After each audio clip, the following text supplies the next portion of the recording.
This is Macro Horizons, Episode 321. Countdown is on. Presented by BMO Capital Markets. I'm your host, Ian Lyngen, here with Ben Jeffery to bring you our thoughts from the trading desk for the upcoming week of April 28th. As Trump's 90-day tariff pause continues and the trade war rhetoric persists, investors are surely not the only ones counting the days. Jay Powell's countdown clock says 385 days left until his Liberation Day.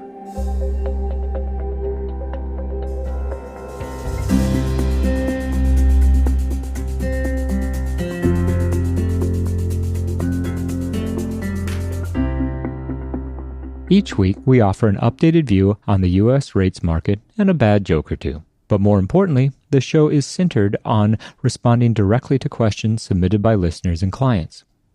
We also end each show with our musings on the week ahead. Please feel free to reach out on Bloomberg or email me at ian.lyngen@bmo.com with questions for future episodes. We value your input and hope to keep the show as interactive as possible. So that being said, let's get started.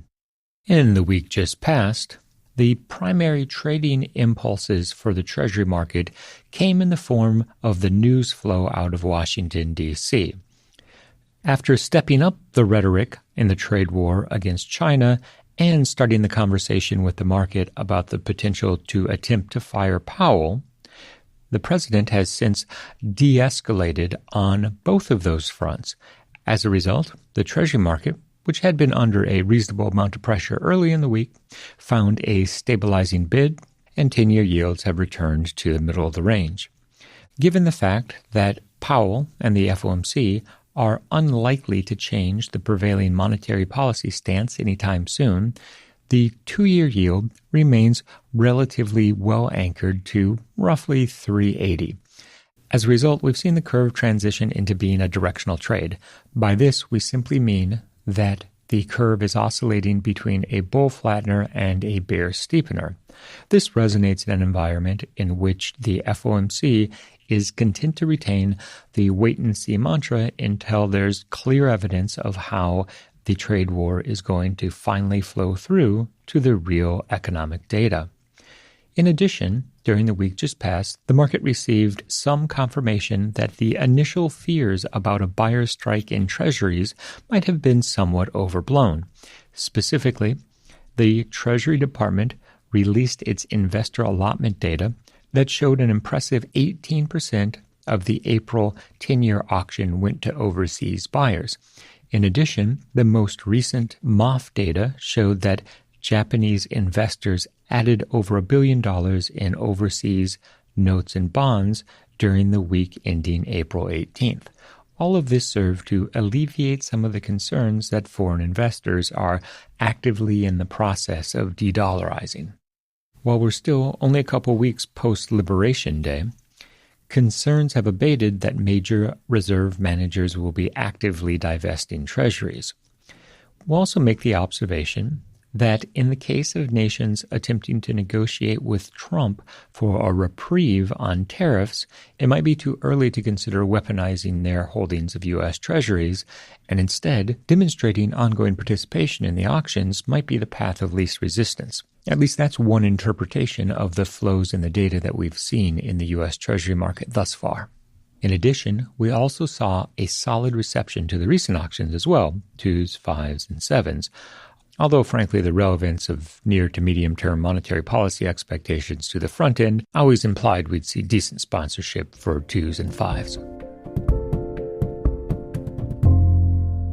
So after the excitement of the short week last week, the market brought in really one big question to the current trading environment, with what it means for treasuries, what it means for the dollar, and frankly, what it means for the global financial system. And that question is, have the actions out of Washington between tariffs, the uncertainty around economic policy more broadly, been sufficient to really recast the market's interpretation of the role that the dollar plays in the global financial system and, frankly, the investability of treasuries, particularly in the long end of the curve, where we continue to hear the skepticism around who the marginal buyer of treasuries is in this environment, and if the protectionist swing of policy in the U.S. means a lesser need to own treasuries. Now, to look at the price action and the dip buying interest that emerged at this week's auctions, but also in terms of the range in 10-year yields, it still seems that rates at these levels are attractive enough to bring out buyers. And I don't think the question is at this moment whether or not overseas investors will step away from treasuries, but rather, as the evolution of the global trading landscape changes, will there be fewer dollars in the global system to be recycled back into U.S. assets? Envisioning a scenario in which Trump is successful in shifting the U.S. into a bigger exporter of goods, that means on net we'll be importing less, so there'll be fewer dollars circulating around the global financial system to be put back to work in dollar-based assets. Now, on the one hand, this should put downward pressure on the dollar, which arguably the trade war already has, while on the other hand, dollar-based assets will still continue to represent, frankly, the majority of reserve assets in the broader financial system. Now, one of the questions associated with this is whether there are true alternatives to treasuries for dollar assets. The short answer is probably not, given the size and the depth of the treasury market.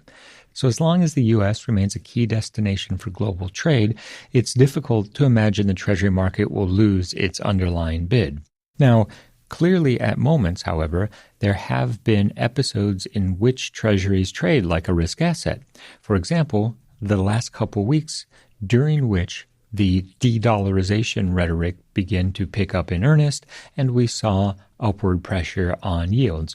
That being said, the market appears to be stabilizing for the moment.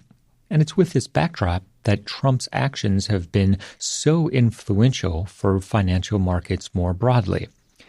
At its essence, Trump has simply introduced so much uncertainty into the macro outlook that investors are simply taking a step back. And while there are foreign flows and there has been foreign participation in U.S. auctions, there is nothing on the horizon, macro or otherwise, that would suggest an imminent large-scale buying program from overseas investors. Instead, we're probably in for months, if not quarters, or even years of uncertainty on the global trading front. And in the theme of that uncertainty and the volatility, not just in markets, but in terms of the messaging from the White House, even this week in a microcosm served as a good example. Remember, we concluded last week with plenty of rhetoric from Trump criticizing Powell, suggesting that he was pursuing the legal avenues to potentially remove the Fed chair. That was replaced by the president's comments earlier this week that he has no intention of firing Powell. And while yes, he would like to see rates lower, at this point Powell will finish out his term over the next year. Not to mention the follow-up away from monetary policy and on the tariff front in terms of the headlines we got midweek that tariffs on China may be dropping to roughly 50%, and all of this speaks to the state of flux that the macro outlook is currently experiencing. And exactly to your point, Ian, for a reserve manager or an asset manager or investor of any type, that simply makes the bar for a high-conviction thesis that much higher and will keep the true strong hand variety of flows that we usually tend to see around inflections in the cycle on the sidelines for the time being. And that's from a private investor perspective. Not to mention what all these moving pieces mean for the FOMC and their attempts to appropriately set the level of monetary policy restriction at this point in the cycle. And with NFP quickly approaching, covering April's data, the market is certainly on edge to start to get a clearer picture of what the new administration's policies mean for domestic hiring. I'll also add that while investors and the Fed are reeling from the same degree of uncertainty, this also is starting to trickle down to the real economy.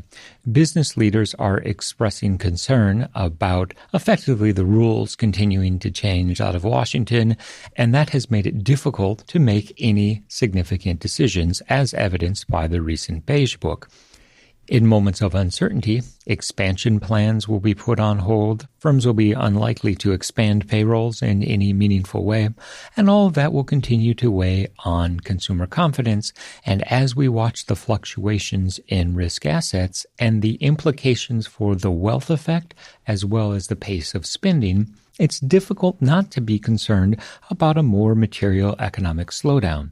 We're already going into a week where we're anticipating a flat to slightly lower real GDP print for Q1, and that's before the bulk of the confidence hit from the sell-off in stocks and the increase in trade war tensions has truly hit sentiment. Now, we do know, or at least assume, that there's going to be some material upward pressure on core inflation over the next several quarters that will put further strain on household spending at a moment where inflation was finally starting to come back in line with the Fed's objectives. Now, it's important to keep in mind that for the same amount of nominal spending, or even incrementally higher nominal spending, if inflation moves back up to 3.5–4%, then that means that in real terms, personal consumption is going to be trending lower.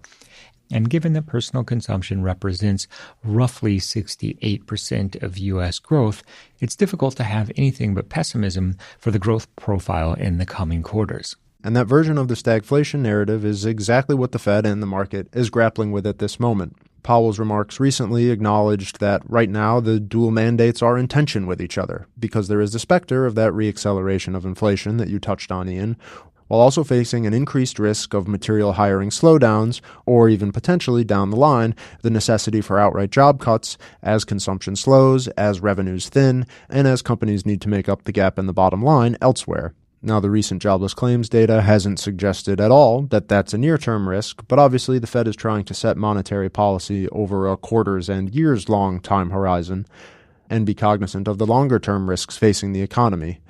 So for the time being, what that means is the hurry-up-and-wait stance is fairly well entrenched, and while the Fed won't hesitate to cut in response to a downward shift in the trajectory of the economy or step in for financial stability reasons if that ultimately becomes necessary, for the time being, data dependence is going to reign supreme.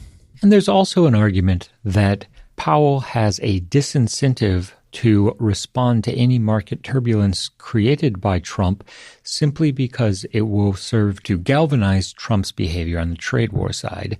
And if Powell believes, and correctly so, we'll argue, that Trump's tariff-to-play plan will ultimately do more economic damage than good, then it's very consistent with the role of the chair of the FOMC to not encourage Trump's behavior at this moment. Said differently, what we learned in the week just past was that, yes, there's a Trump put and there's presumably a Powell put, but the Trump put is struck notably higher than the Powell put. And a discussion of the week just past wouldn't be complete without an acknowledgement in terms of what we saw in Treasury supply. Specifically, what we'll argue was the benchmark of the front-end supply series in the 5-year auction on Wednesday that stopped the full basis point through, with underlying bidding statistics that hardly showed any reluctance by investors to pass up the liquidity point provided by the auction, to say nothing of the fact that the auction itself went in at right around 4% 5-year yields, and the fact that the auction ultimately stopped below that level suggests that a 4-handle in 5s is going to serve as something of a battleground for investors who are looking to take advantage of any backup and buy the dip. Additionally, away from just this week's auctions was the release of the investor class data for 3s, 10s, and 30s that were auctioned earlier this month, and, to circle back to where we started the conversation, the data there gave no indication that foreigners weren't interested in buying the long end of the curve. If anything, the highest allocation in nearly 3 years at a 10-year reopening to overseas investors reinforces the idea that while conviction might remain light and buy and sell targets are probably a bit wider than they otherwise would be, it's not as if foreign holders of treasuries are looking to liquidate and reinvest elsewhere. Now, that doesn't mean that there's not diversification conversations that are happening or slight tweaks in portfolios away from treasuries and into boons, for example. But the latest auction data from the Treasury Department helped moderate the concerns that Besant threw an auction and no foreigners decided to show up. That's the worst kind of party. Was there punch? There was, but Powell took it away. In the week ahead, Treasury investors will have several key economic data points from which to derive trading direction. The most relevant is arguably April's payrolls report, which is seen increasing 123,000 jobs with the unemployment rate at 4.2%. We've been looking for evidence of a material downshift in the pace of hiring and have yet to be convinced that it will be in the offing anytime soon. Nonetheless, we are in the point in the cycle where one could argue that the unemployment rate is overdue for a spike higher, and given all the uncertainty coming out of Washington, it goes without saying that business leaders might soon be taking a more cautious approach to hiring, effectively adopting the Fed's wait-and-see stance as the back and forth in the trade war continues and is unlikely to abate anytime soon.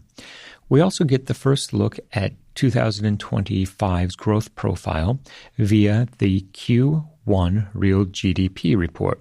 As it currently stands, the consensus is for a 0.4% increase in real GDP. However, the Atlanta Fed's GDP Now tracker has growth contracting by more than 2% at the start of the year.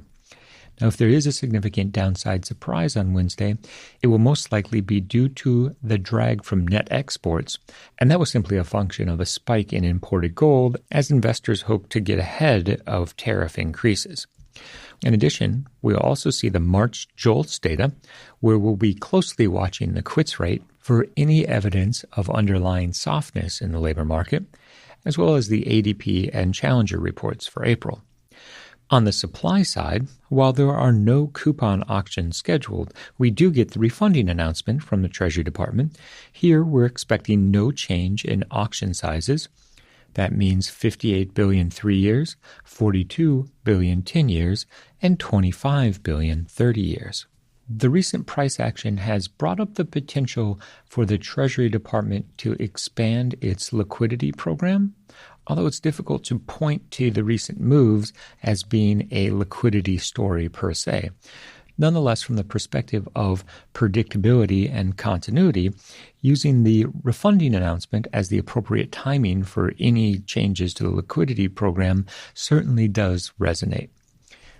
All that being said, we don't see any immediate urgency to do so, but if the Treasury Department were to expand the liquidity program, it would simply be a preemptive measure. Let us not forget on the data front, we also have the March core PCE figures, which are expected to indicate that core inflation grew at 0.1% on a monthly basis.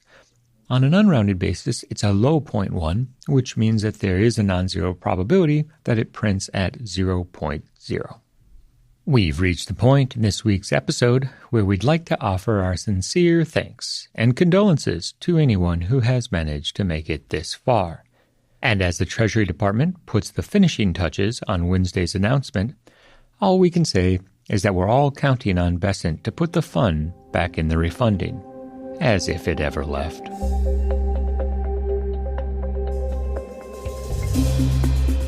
Thanks for listening to Macro Horizons. Please visit us at bmocm.com/macrohorizons. As we aspire to keep our strategy effort as interactive as possible, we'd love to hear what you thought of today's episode. So please email me directly with any feedback at ian.lyngen@bmo.com. You can listen to this show and subscribe on Apple Podcasts or your favorite podcast provider. This show and resources are supported by our team here at BMO, including the FIC Macro Strategy Group and BMO's marketing team. This show has been produced and edited by Puddle Creative. The views expressed here are those of the participants and not those of BMO Capital Markets, its affiliates, or subsidiaries. For full legal disclosure, visit bmocm.com/macrohorizons/legal.